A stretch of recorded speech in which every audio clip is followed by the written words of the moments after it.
What's going on YouTube? Keith Moore Jr. here, and for today's video I'm going to be giving you all some tips to pass your Nasm Certified Personal Trainer exam on the first try.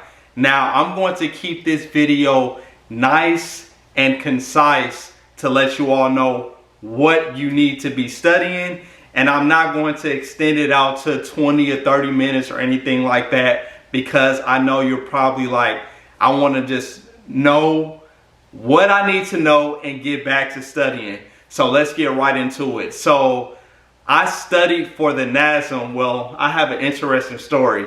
I first purchased the Nasm textbook in January of 2017, and I didn't actually start reading the textbook for a couple of months. I probably had it for about 5 months before I started to read it, and then I read it for a couple weeks, and then I just stopped. I literally stopped, and I didn't pick up the book again for at least another, it was like another 10 months before I looked at the book again, and then I had to start over from the beginning. So, 2017, read it for a little bit. 2018, I did the same thing. I read it for a couple weeks, then I stopped, and then I moved to Florida in 2019, so during that whole transition from going from Chicago to Florida, I was not studying or anything. So then 2020 comes, and I tell myself, you know what? I keep having this issue of starting to study, and then I stop for a long period of time, and I'm the type of person, I like doing things in order. So every time I restart, I would start from the beginning of the textbook. So what I did was I set an exam date. So I'm like, all right, I have an exam date set, so I have to be ready no matter what, and I can no longer push it back. So that is what I recommend you do. When you purchase those study materials, set your exam date. And I know I said in 2017 I purchased the book, but later I did end up purchasing the CPT self-study, which I highly recommend, by the way. So with that, you actually have a digital copy of the book, so you don't need a physical textbook. But you also have a chapter review after each chapter. You also have a chapter quiz after each chapter. Take every single chapter quiz and keep taking it until you get 100% on those quizzes. Now, I can't go over specifically what was on my exam, like specific questions or things like that, but what I will tell you is you are going to want to take those practice exams. Trust me. And they don't take long, but I'm the type of person like, okay, if I read something, I need to take some quizzes on it so that I can fully understand the information, and then I do well when I take quizzes, because if I see a question again, I'm going to remember what the answer is. Now, something else that's also important, don't look at this as something to where it's just memorization. Actually understand the concepts. When you understand the concepts, it makes things so much easier. And you need to understand it anyway if you want to be a successful personal trainer. Now, let's get into some specific topics, and I will say right off the bat, the chapters you need to focus on, for sure, you need to know these chapters, chapter 6, chapter 7, and chapter 14.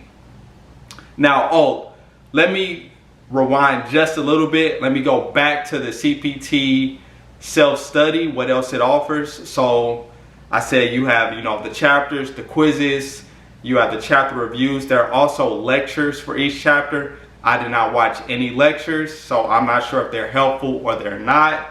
And they also have different activities. I did not do any of the activities either.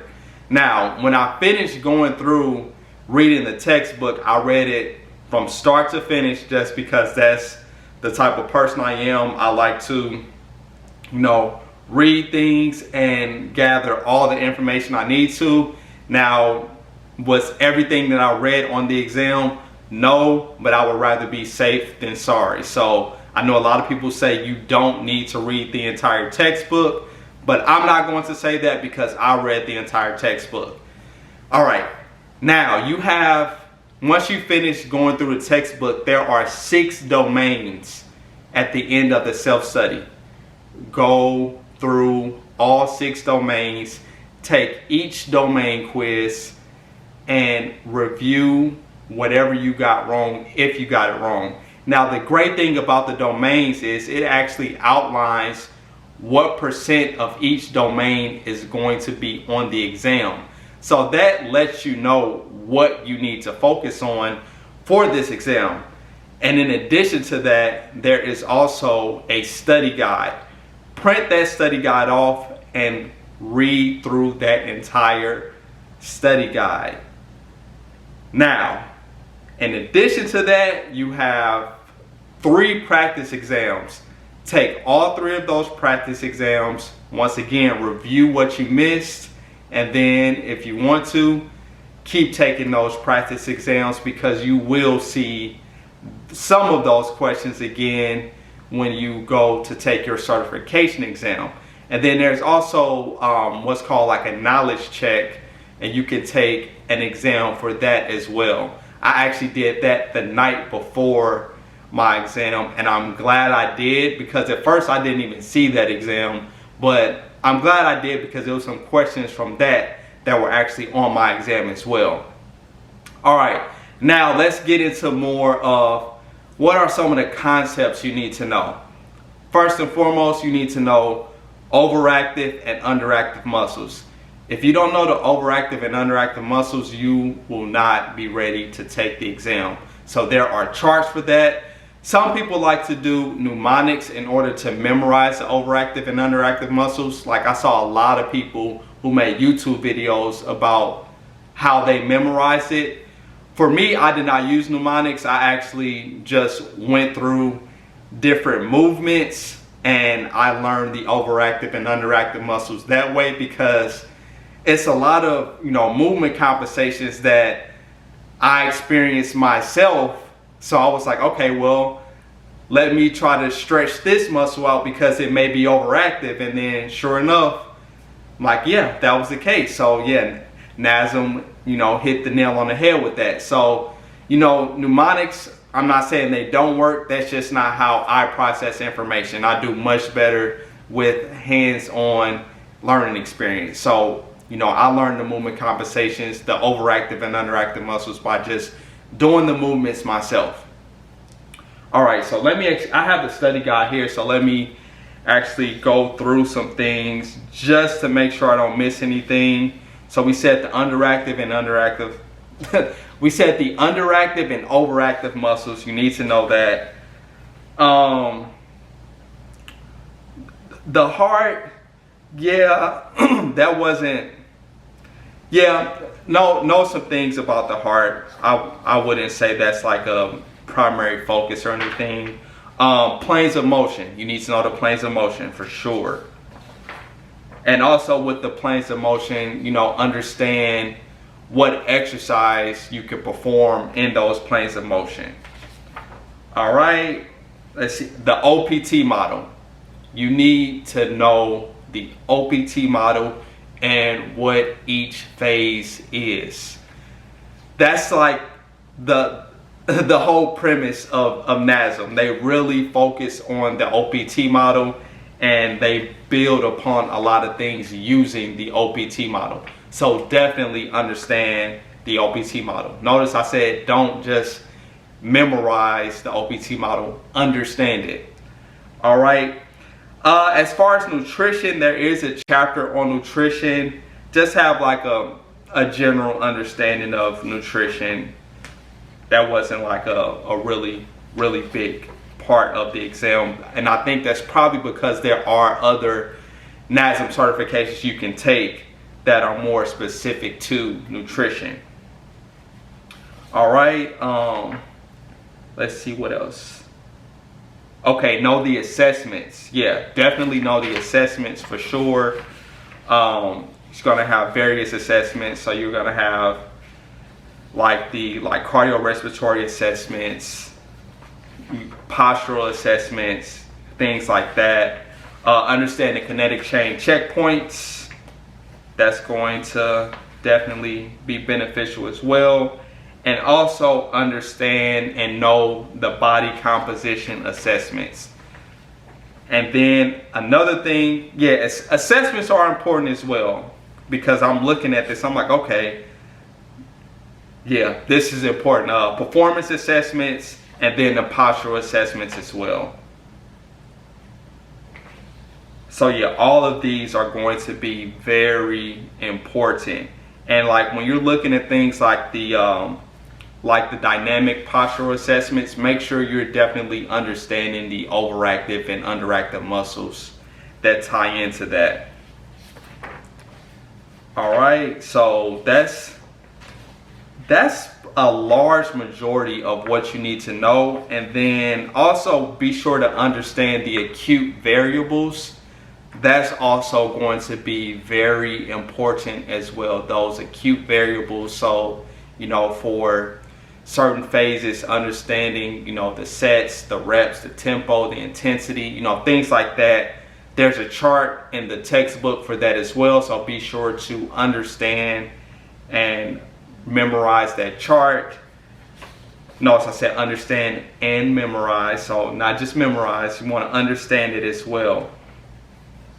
And yeah, I think that's like the main things you need to know, you know, for the exam without, you know, giving away questions, because I obviously can't do that. Just making sure I don't miss anything here. Oh, and something else I did, I downloaded an app. It's the Pocket Prep app. They actually changed the name. It's called like Fitness Prep now. And that allows you to take practice questions. So I would always take, like when I was laying down or something, I would take like a quick 10-question quiz. And the good thing about the Fitness Prep app, or Pocket Prep, whatever you want to call it, is when you miss something, it tells you, it gives you an explanation. Well, even if you get it right, it gives you an explanation on why that is the right answer. So I found that to be very helpful versus just telling me I got it wrong. You know, understand why you got it wrong and understand why the right answer is the right answer. So I know not everyone uses that app, but you know, I did use it and I found it to be very helpful.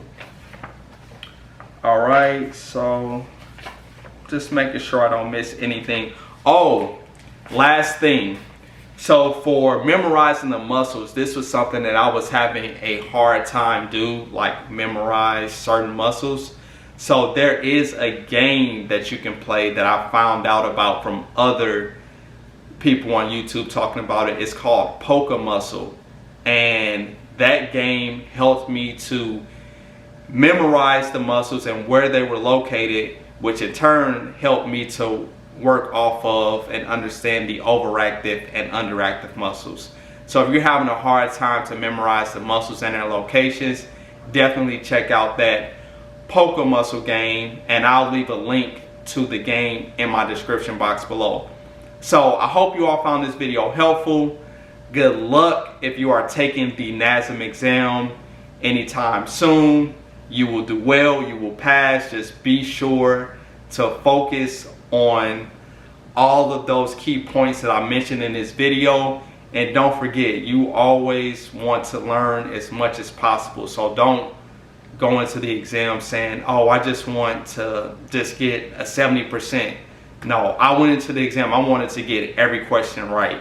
Now, I don't know if I got every question right, because, you know, you just get like a pass. Well, I don't know what it looks like if you fail, but if you pass the exam, you see a pass. So that's how I know I passed. So I don't know how many I missed, but it's all good, I passed. Oh, and last but not least, be sure you get your CPR AED certification prior to taking the exam, because you need to do that before taking the exam.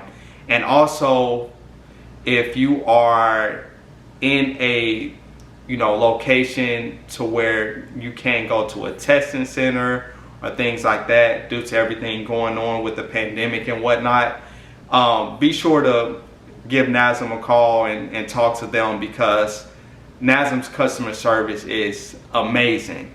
Like, over the years, I had to call them, multiple times, because like I mentioned, I'll purchase material and at a fault of my own, I just was not on top of it like I needed to be. But they were very understanding of that, and they are willing to work with you in your situation. So please like the video, subscribe to my channel, and if you took the exam, let me know if I left anything out in the comment section below. And if you are taking the exam and if you have any additional questions, leave it in the comments below and I will be sure to answer. All right, catch you on the next one. Peace.